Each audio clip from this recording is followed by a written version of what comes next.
Hey, what's going on? This is the Body Punch Podcast, and my name is Naz. Let's talk about the Triller boxing card.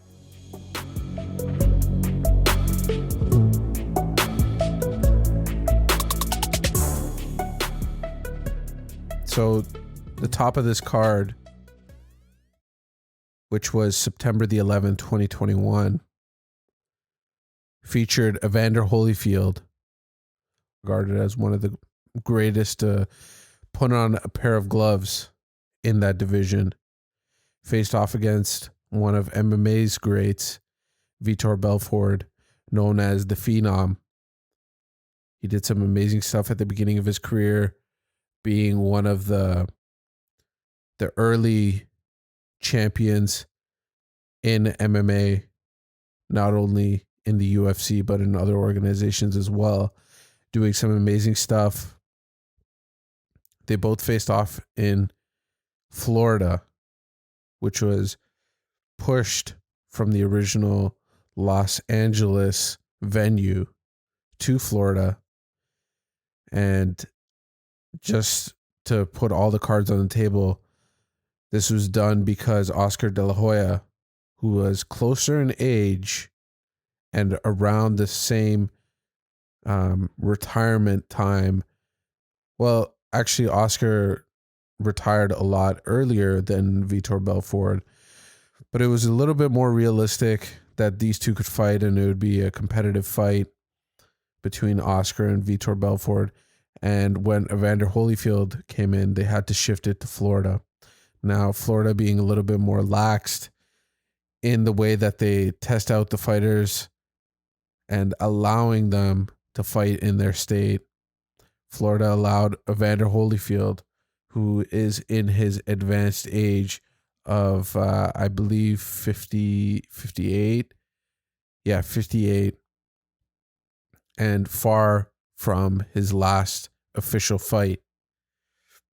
And the Florida Commission allowed him to fight against Vitor Belfort, and it did not go the way that he thought, but it went how I thought, and many pundits reporting on this fight, they all thought that this fight would go exactly the way that it did.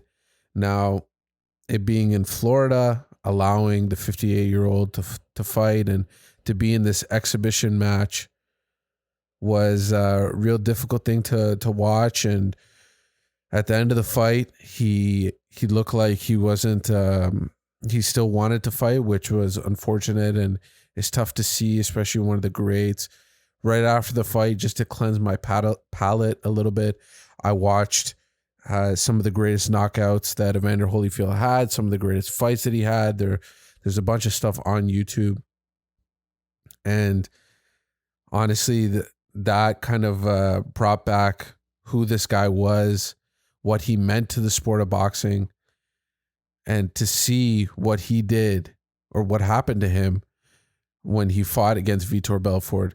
And it was weird to see because many of the people on the broadcast itself, and this might be due to nostalgia, this might be due to denial or something like that, all believe that Evander Holyfield could at least go all of the rounds, all 8 rounds against Vitor Belfort.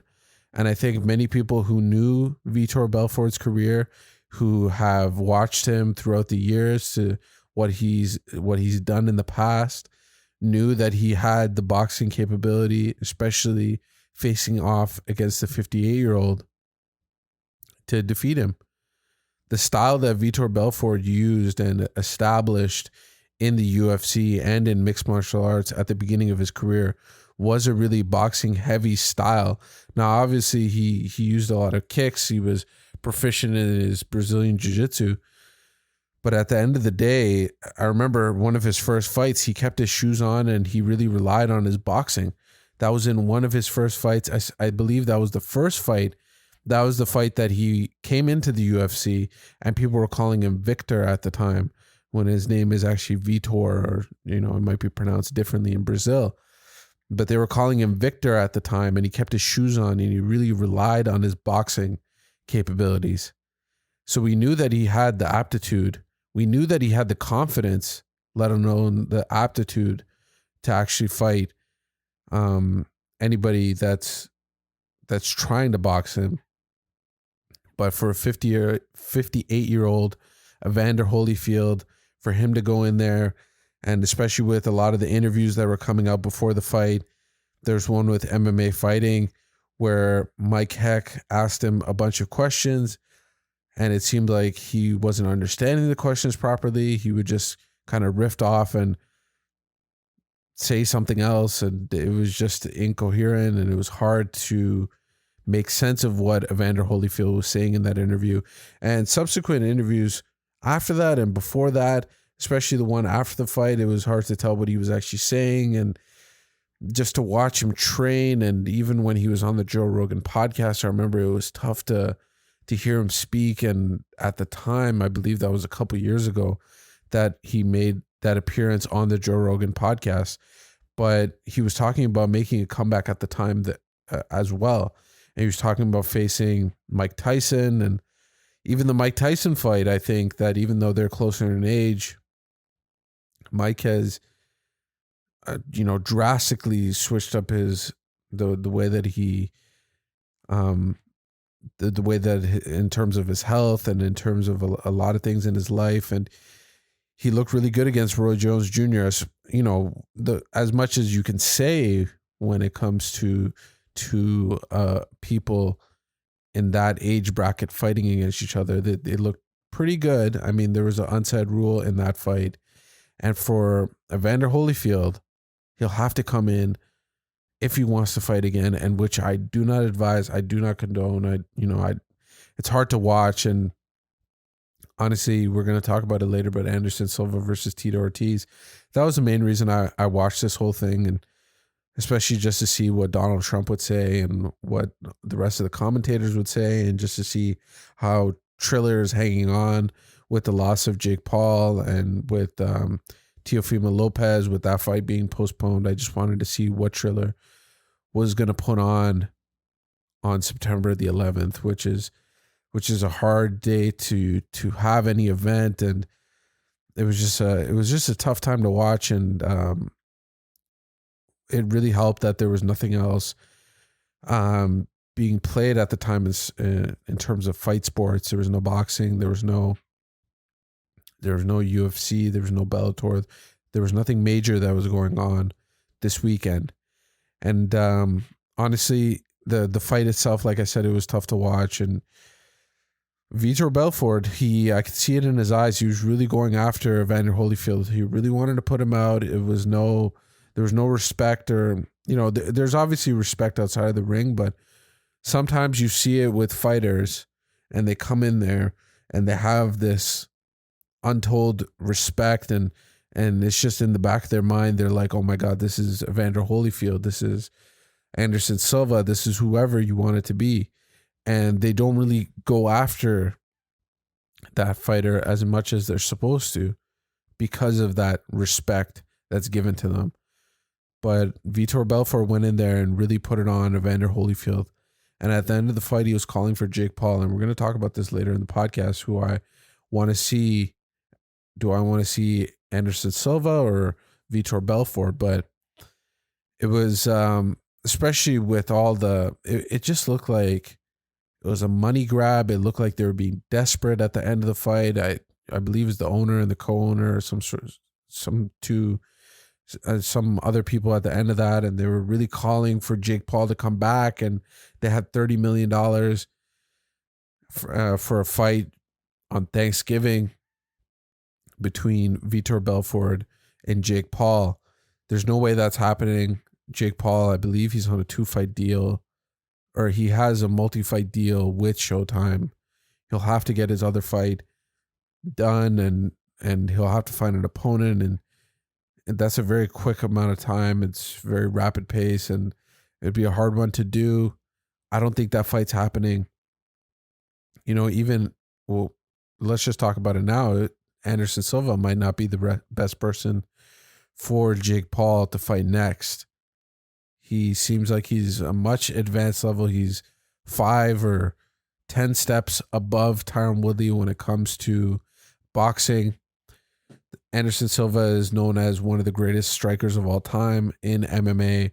Vitor Belfort was up there, but Anderson Silva did knock him out with that front kick.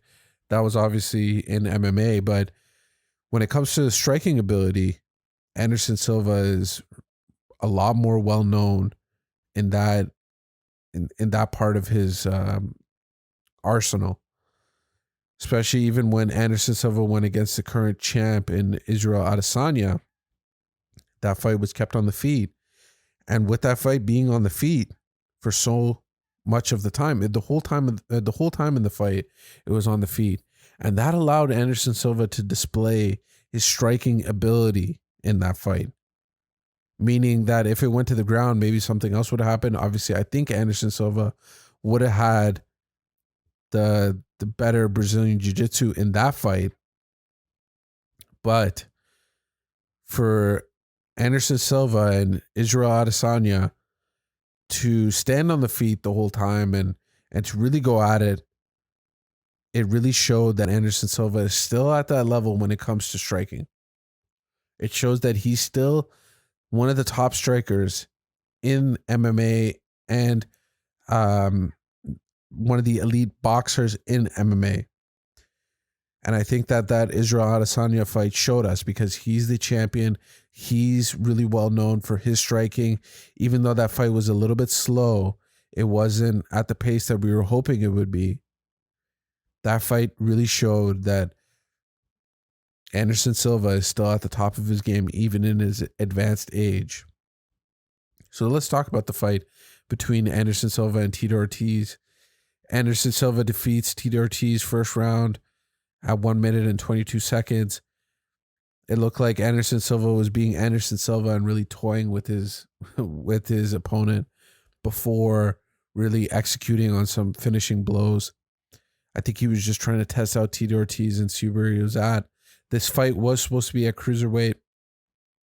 Tito Ortiz did not make the weight. He weighed in around 200 pounds, which I believe is like 5 pounds off or something like that. But he did not make the weight. 20% of his purse got taken away and given to Anderson Silva.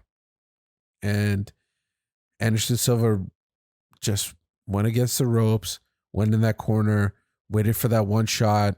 It looked like he was just really trying to nail Tito Ortiz. He went for an uppercut, and then at another point, he really went after Tito Ortiz. He got him. He knocked him out, fell against the ropes, threw a couple more punches just to get him out of the ropes, actually, and then Tito Ortiz dropped face first onto the canvas. Now, I think we have to bring in the fact that Tito Ortiz had a difficult time making the weight. For Tito Ortiz to come in there, usually fighting at 205, he's in this advanced age, usually fighting at 205, coming down in weight, fighting Anderson Silva. Anderson Silva I believe he threaded the needle perfectly in this fight. He made sure it was the right opponent, made sure the opponent had some clout. Tito Ortiz has some clout in MMA. And then knew that he would be able to defeat Tito Ortiz. Now, Anderson Silva didn't start screaming after the fight saying that he wants Jake Paul. But a lot of people have put Anderson Silva's name out there as the person to defeat Jake Paul, especially when Jake Paul has this whole act going on, boxing versus MMA. People think that Anderson Silva might be the perfect person. And I think if this fight is going to happen, it needs to happen as soon as possible. Now, Anderson Silva is getting into his advanced age. He's already a little bit too old for MMA. And now even in the sport of boxing at the age of 46, it might be a little bit tough for him to go against. I mean, in terms of when we're talking about Jake Paul, I think that Anderson Silva is a lot higher in terms of skill set, in terms of boxing for a lot longer. It's going to be a real step up in competition, and I think that's the real reason why he would not take that fight. I think that if he's going to make the same amount of money fighting Tommy Fury as opposed to Anderson Silva, then he's going to take that Tommy Fury fight. There's just no way that he would take a way tougher fight and jeopardize his record and what he's built so far. And especially after the big win that he had in his last fight, he's not going to jeopardize that just to get a tough fight under his belt. If he can make the same amount of money fighting Tommy Fury as opposed to Anderson Silva, MMA is one of the greatest of all time. You can argue that he's one of the greatest of all time. Now, there's other people that you could involve in that, but he's up there on that Mount Rushmore. And for Jake Paul to go up against him is going to be a tough test for him, and it might not be the right test for him, and it might not be the right next move for him, because Anderson Silva, his last fight, Anderson's, was against Julio Cesar Chavez Jr., who was an elite boxer, although he's known for stopping on the stool and not having the will to win. He was still really known for being an elite boxer. He was up there. He faced Canelo. He faced a bunch of these fighters. Even though Canelo said that Chavez Jr. was an easier fight for him, you still have to say that he fought against an elite boxer. And in that fight, I believe Julio Cesar Chavez Sr. believed that his son would be able to get an easy win against Anderson Silva, a big name. But that did not happen. He boxed up Junior in that fight, and he showed why he's one of the greatest strikers. He is the greatest striker in MMA. I don't think there's anybody else that you can compare in terms of striking. And the only person that you could say is a little bit at the same level could be Israel Adesanya. Now, Israel Adesanya still has to play out his career, and he still needs to show us a lot more. There's still a lot more left in the tank. He showed us a lot, but there's still a lot more left in the tank, and he might be able to surpass Anderson Silva. But Anderson Silva at this moment is known as one of the greatest strikers in MMA. And it's going to be a tough, who knows what's going to happen next, but it's such a good story that Anderson Silva is coming back and having this amazing boxing career. Even though it's only two fights, and the first one was a real fight that was against a legit boxer in Junior, and then Tito Ortiz, who's known as being a wrestler and one of the greatest ground and pound artists in MMA. So, but it's still a win. A win is a win, and being under those bright lights in the boxing ring, just adding minutes, you can't say rounds for Anderson Silva in this fight, but the last fight that he had a couple rounds under his belt. And to get another great win is just amazing to see, especially the way that Anderson Silva left MMA, the way that he kind of got kicked out of the UFC. And unfortunately, he was on almost like a 4-fight losing streak at the time. And it was 4 fights. The last fight that he won was against Derek Brunson in the UFC, and that was in 2017. So having the string of losses like that, against Michael Bisping, Daniel Cormier, Israel Adesanya, Ken Neer, Uriah Hall, all these people, and to come back in his boxing career and to be doing so well. And this is something, my last point on this, and this is going to be the last point of this podcast, is that Anderson Silva was calling for a boxing match against Roy Jones Jr. for such a long time. And people were always like, oh, do we really want to see this? Is this the right fight for Anderson Silva? Roy Jones Jr. might eat him alive. Now, even though he still might, I think this is showing us that Anderson was cooking up a lot more in his lab back there than he showed us and that we were privy to. So maybe this should have been an avenue that he explored with the UFC a lot earlier. Who knows? But at least he's getting to do it now. And it's looking great. It's a fun story to have. All the best to Tito Ortiz next. All the best for Evander Holyfield. Hopefully he does not fight again after this. Who knows? Maybe Vitor Belfort and Anderson Silva. after they both ask for that Jake Paul fight and it doesn't happen, they fight each other and have a rematch. Obviously, I would really like them not to have a rematch. And the reason because of that is because we have two MMA fighters that might do well in the sport of boxing. Now, they have a lot more fights to get under their belt. They have a lot more opponents to go after. But these are two fighters who are in the sport of boxing now and are looking to cement and make a stamp in the sport of boxing. And they're doing really well. And if we put both of our MMA fighters up against each other and have them give each other a loss, or whoever loses, kind of derail that person. Maybe they should split off, do their own thing, and when they get a couple more boxing fights under their belt, then they should come back together and fight each other. But this is a very interesting thing. It was a tough one to watch. Evander Holyfield lose like that. It was tough to see Tito Ortiz lose like that, but it was a happy story for Anderson Silva. Great to see this in this part of his career. So thank you for listening to this podcast. I really appreciate it. If you could like, subscribe, hit the bell notification and all that good stuff, that'd be amazing. I really appreciate it. It helps the channel grow, and it helps us push out more content like this. If you can listen to the podcast on the different podcast networks, that'd be amazing as well. Leave a like, review, whatever you can on the different platforms. It's available on all platforms. That'd be amazing. Again, thank you for listening. Thank you for taking the time out of your day, night, whenever you're watching this or listening. I really appreciate it. This has been the Body Punch Podcast. My name is Naz. Bye.